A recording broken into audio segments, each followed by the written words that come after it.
You're sitting in your car in the parking lot of your office building at 7:15 a.m., engine still running, heat blasting against the February cold, and you're staring at the steering wheel like it holds the answers to questions you're afraid to ask out loud.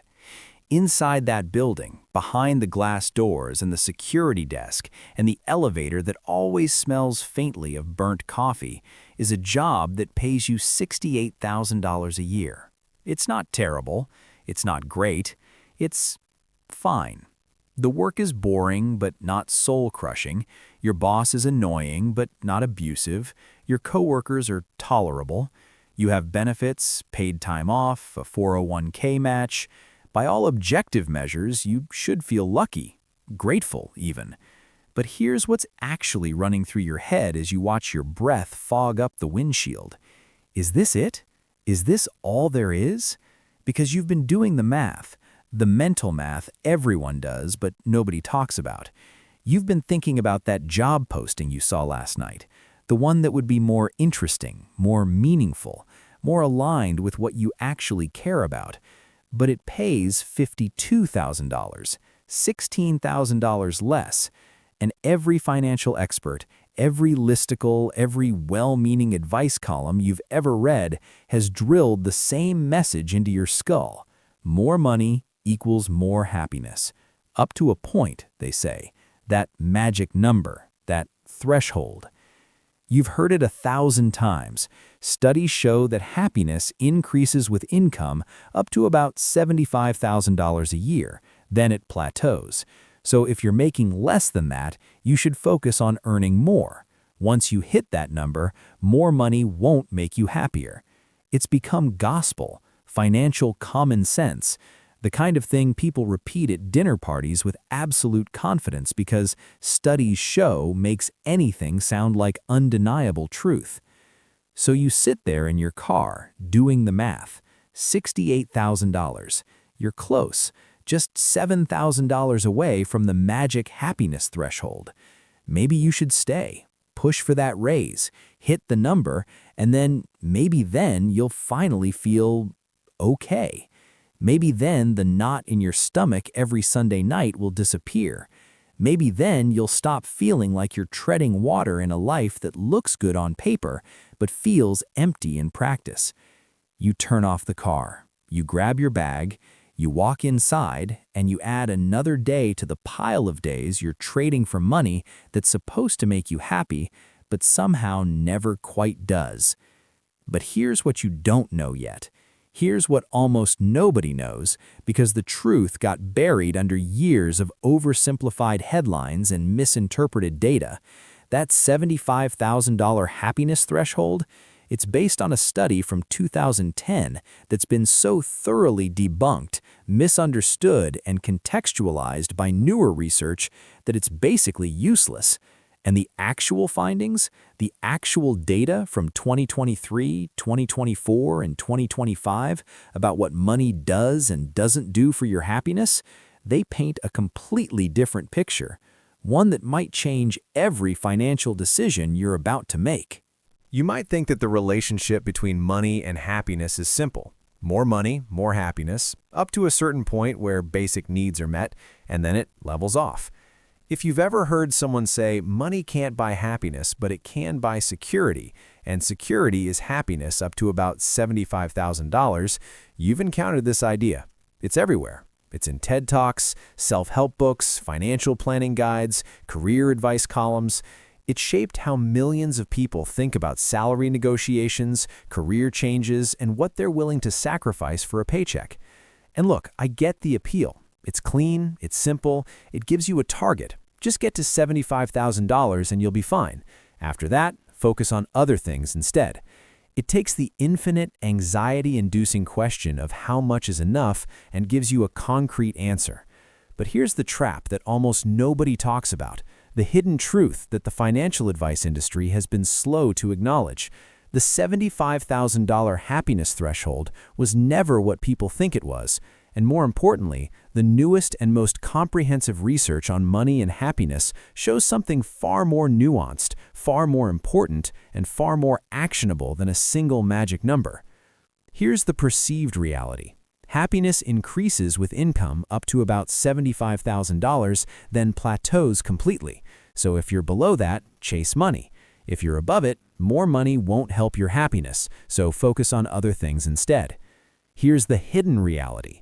The relationship between money and happiness never actually plateaus. It continues to increase even into high six-figure and seven-figure incomes. But it's not linear, it's logarithmic. And more importantly, it depends almost entirely on how you earn the money and what you do with it.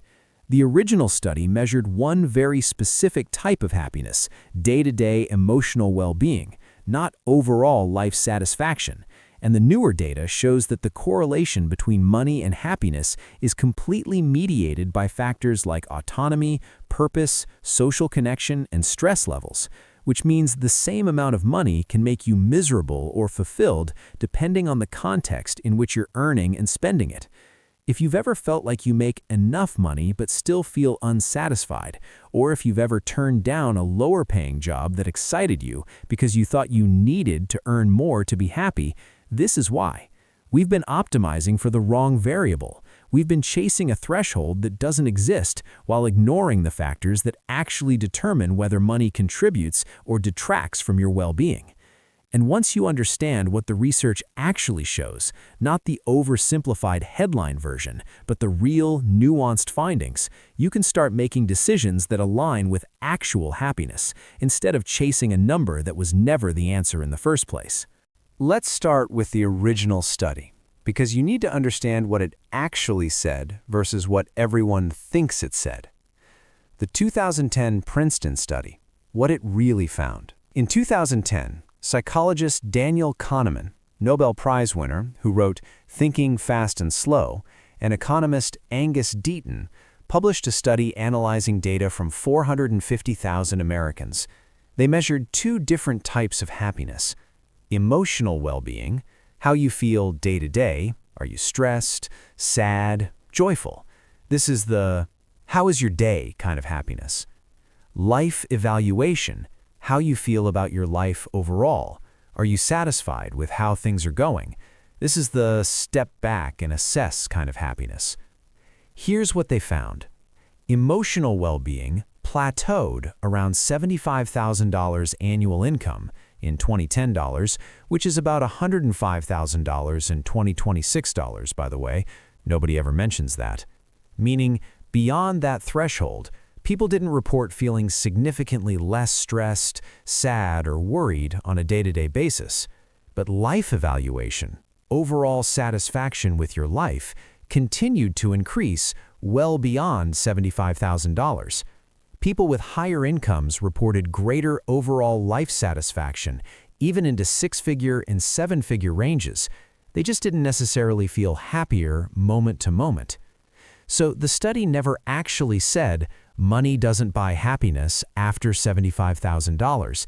It said money reduces daily stress up to a point, but continues to contribute to life satisfaction beyond that point, just in different ways. But that nuance got completely lost.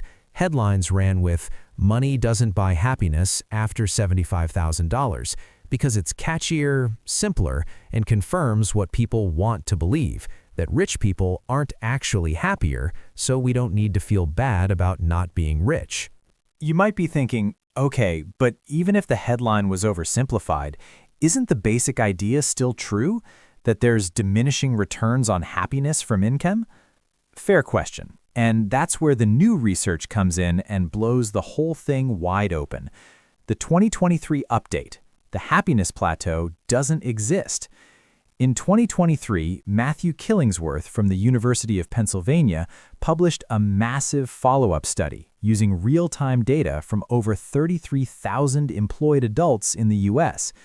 Instead of asking people to remember how they felt, which is notoriously unreliable, he had participants report their emotional state multiple times throughout each day using an app.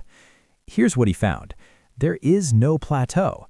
Happiness continues to increase with income well beyond $75,000, even up to $500,000 plus per year. The relationship is logarithmic, Each doubling of income provides similar increases in happiness, but it never stops. People making $200,000 are happier on average than people making $100,000, who are happier than people making $50,000. But, and this is crucial, the correlation was much weaker for people who were already unhappy at lower income levels. If you're miserable making $40,000, you'll probably still be somewhat miserable making $120,000. The money doesn't fix underlying issues like depression, unfulfilling work, toxic relationships, or lack of purpose. It just removes financial stress as a contributing factor. Then, in 2024, Killingsworth and Kahneman actually collaborated, basically the happiness research dream team, and published a joint analysis reconciling their findings. Here's what they concluded. For the majority of people, about 85%, happiness increases steadily with income even beyond $100,000, with no plateau. But for the bottom 15%, people who are already deeply unhappy, there is a plateau around $100,000, and more money beyond that point doesn't improve their happiness at all. In other words, if your unhappiness is primarily driven by financial stress, money fixes it. If your unhappiness is driven by other factors, lack of meaning, autonomy, connection, purpose, money doesn't fix it. It just removes one stressor while leaving the others intact. Let me show you what this looks like in real life. Meet two people making the same amount. Sarah and Michael both make $95,000 a year. By the old logic, they're both well past the happiness threshold. They should both be reasonably happy. But their actual experiences couldn't be more different. Sarah's situation: works as a corporate project manager at a tech company, commutes 90 minutes each way, 3 hours a day in traffic, works 55 to 60 hours per week, constantly on email, even at home. Job is stable, but boring. She feels like a cog in a machine. No autonomy over her schedule or how she does her work. Vacation time exists in theory, but feels impossible to actually use. She's saving money, building wealth, doing everything right. She's also anxious, exhausted, and cries in her car once a week. Michael's situation: works as a high school teacher and coaches track, 20-minute commute, home by 4:30 most days. Works hard during the school year, but has genuine summers off. Job is challenging but meaningful. He sees direct impact on students' lives. Autonomy to design his curriculum and teaching approach. Strong community with colleagues, students, parents. Doesn't save as much as he should, but doesn't stress about money. He's fulfilled, energized by his work, and genuinely happy most days. Same income, completely different happiness outcomes, because the money isn't the variable that matters. It's everything surrounding how you earn the money and what trade-offs you make to get it. You might be thinking, but Sarah makes $95K with stability and savings. Michael makes $95K with no stability and less savings. Won't Sarah be happier long-term because she's building wealth? The autonomy factor, the hidden multiplier. Here's where the research gets really interesting. A 2025 study from Oxford analyzed happiness data across income levels and found that the correlation between income and happiness is almost entirely mediated by perceived autonomy and control over one's life. People with high incomes and high autonomy reported the highest happiness levels. People with high incomes and low autonomy, think well-paid corporate jobs with demanding bosses, no control over schedule, constant pressure, reported happiness levels similar to people making 40% less but with high autonomy. The researchers found that an increase of 1 standard deviation in autonomy had the same effect on happiness as doubling your income. Read that again. Feeling like you have control over your schedule, your decisions, and your life has the same happiness impact as making twice as much money. This explains Sarah and Michael. Sarah's $95K comes with golden handcuffs. She can't control her schedule, can't say no to extra projects, can't take a real vacation without anxiety, can't make decisions about how she works. Her high income is buying her a low autonomy life, which is why the money isn't translating to happiness. Michael's 95K comes with summers off, control over his curriculum, the ability to leave work at work, and a sense of purpose. His income is supporting a high autonomy life, which is why he's genuinely happier, despite making the same amount. The spending side. What you do with money matters more than how much you have. Now let's talk about the other half of the equation, spending. Because another massive insight from recent research is that how you spend money has a bigger impact on happiness than how much money you have. A landmark 2024 study tracked 10,000 people's spending patterns and correlated them with happiness levels. Here's what they found. Spending that increased happiness. Experiences over possessions. Concerts, travel, classes, events. Time-saving purchases. House cleaning, grocery delivery, anything that bought back time for activities you value. Purchases for others, gifts, charitable giving, treating friends. Purchases aligned with personal values, organic food if you care about health, art supplies if you're creative, gym membership if you value fitness. Spending that didn't increase happiness or actively decreased it. Status purchases, luxury items bought to impress others. Keeping up with the Joneses spending, bigger house because neighbors have bigger houses. Convenience spending driven by exhaustion rather than genuine value. We covered this in the comfort tax video. Purchases made to fill emotional voids or cope with stress. Here's the kicker. Two people with the same income can have vastly different happiness levels based purely on spending patterns. Someone making $70,000 who spends on experiences, time-saving services, and values-aligned purchases reports higher happiness than someone making $110,000 who spends on status symbols and stress shopping. Let me tell you about Jenny and Alex. Both make $85,000. Both live in the same city. Both single, no kids, similar cost of living. Jenny's spending. Lives in a modest apartment, $1,400 a month rent. Drives a 2018 Honda Civic, paid off. Spends $400 a month on climbing gym, outdoor trips, and concert tickets. Pays $150 a month for house cleaning because she hates cleaning and values the time. Saves $1,200 a month. Happiness level, 7.5 out of 10. Alex's spending. Lives in a luxury apartment, $2,400 a month rent, because it has nice finishes and impresses dates. Drives a leased BMW, $550 a month, because it makes him feel successful. Spends $300 a month on bottle service and expensive dinners to keep up with friends. Cleans his own place while resenting it because he should be able to afford cleaning. Saves $200 a month, constantly stressed about money. Happiness level, 4.5 out of 10. Same income, 3-point happiness difference. The difference isn't the money, it's the values driving the spending. The stress threshold versus the satisfaction curve. Here's the framework that actually makes sense of all this data. There are two different relationships between money and well-being, and they work differently. The stress threshold, what the original $75,000 finding was actually measuring. Below a certain income level, which varies by location and family size, but roughly $40,000 to $60,000 for a single person in most of the US, money problems create constant acute stress. You can't cover basic needs reliably, unexpected expenses are catastrophic, you're in survival mode. Every additional dollar below this threshold has a massive impact on reducing stress. Once you cross this threshold, the stress relief from additional income drops significantly. The satisfaction curve, what the new research shows. Above the stress threshold, additional income continues to increase life satisfaction, but logarithmically. Doubling your income from $50,000 to $100,000 has a bigger impact than doubling from $100,000 to $200,000, but the impact never goes to zero.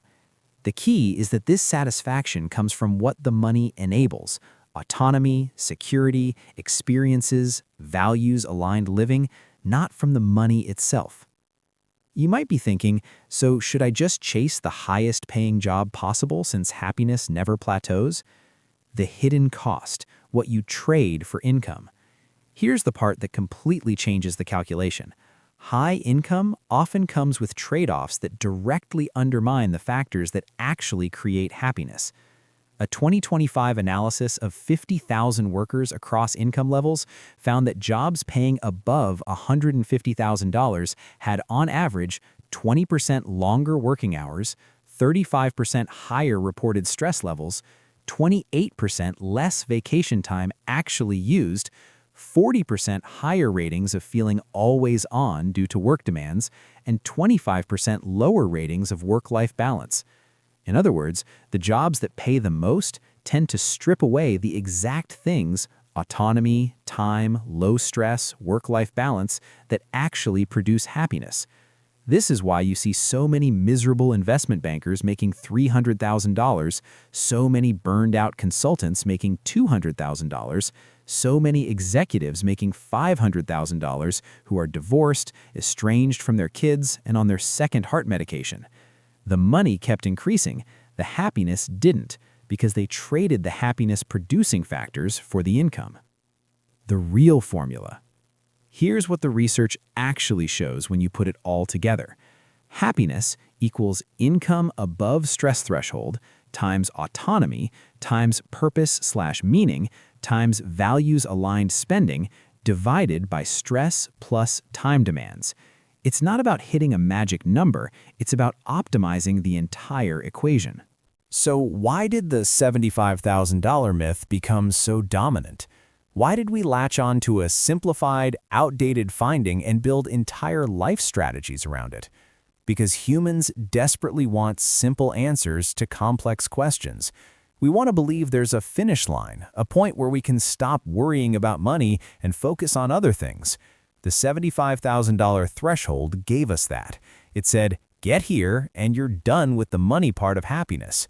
But life doesn't work that way. Happiness isn't a destination you reach by hitting a salary threshold. It's an ongoing process of aligning your resources, including money, but also time, energy, attention, relationships, with your values and needs. The uncomfortable truth is that there's no amount of money that will make you happy if you're earning it in ways that strip away your autonomy, time, health, and relationships. And conversely, there's no poverty level of income that will make you fulfilled if you have autonomy, purpose, and strong relationships. Though obviously severe financial stress makes everything harder. Money is a tool, a powerful tool. A tool that when used well can buy you time, reduce stress, enable experiences, and support the life you actually want. But it's not the goal itself. And chasing a number, whether it's $75,000 or $150,000 or $500,000, without considering what you're trading for it and what you're doing with it, is a recipe for reaching your goal and discovering it was never actually what you needed. So what do you actually do with this information? How do you make decisions about money and career when the answer isn't just get to 75K and plateau? Step 1. Calculate your personal stress threshold. This is the amount where money stops being a constant source of acute stress. It varies by person and location, but here's how to find yours. Add up your actual essential monthly expenses: rent, mortgage, utilities, insurance, health, car, renters or home, minimum debt payments, basic groceries and transportation, emergency fund contribution, $200 to $500 per month, multiply by 1.3 to account for unexpected expenses and breathing room. That's your stress threshold. Below this, every dollar matters intensely. Above this, you're optimizing for other factors. For most people in mid to high cost of living areas, this lands somewhere between $45,000 to $75,000 depending on circumstances. If you're below this, yes, increasing income should be a priority because financial stress is happiness poison. Step 2. Audit your autonomy. Make 2 lists: things I can control in my work life, my schedule, how I do my work, when I take breaks, whether I can say no to projects, my physical workspace, work-life boundaries. Things I can't control. If the can't control list is much longer, that's your happiness problem, not your income level. A 20% raise won't fix it. Changing jobs or setting boundaries might. Step 3. Run the trade-off calculator.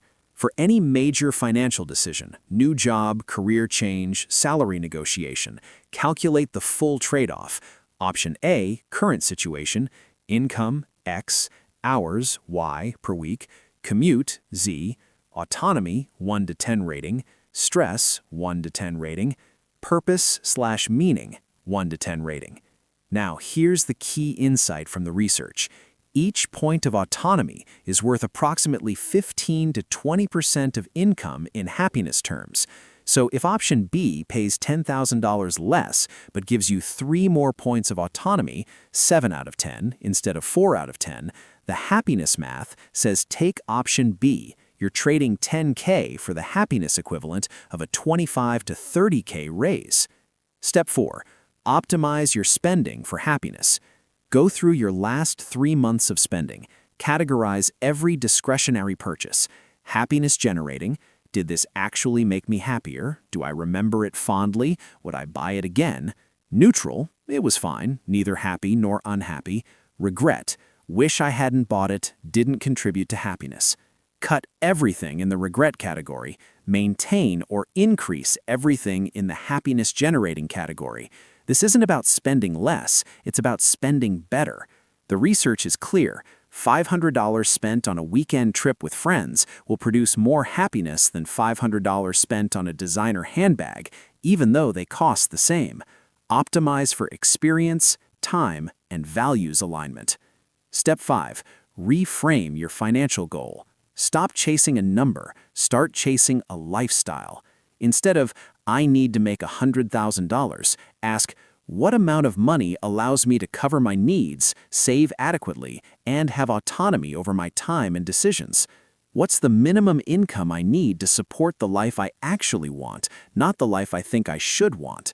Am I willing to trade autonomy and time for income, or is the trade-off not worth it?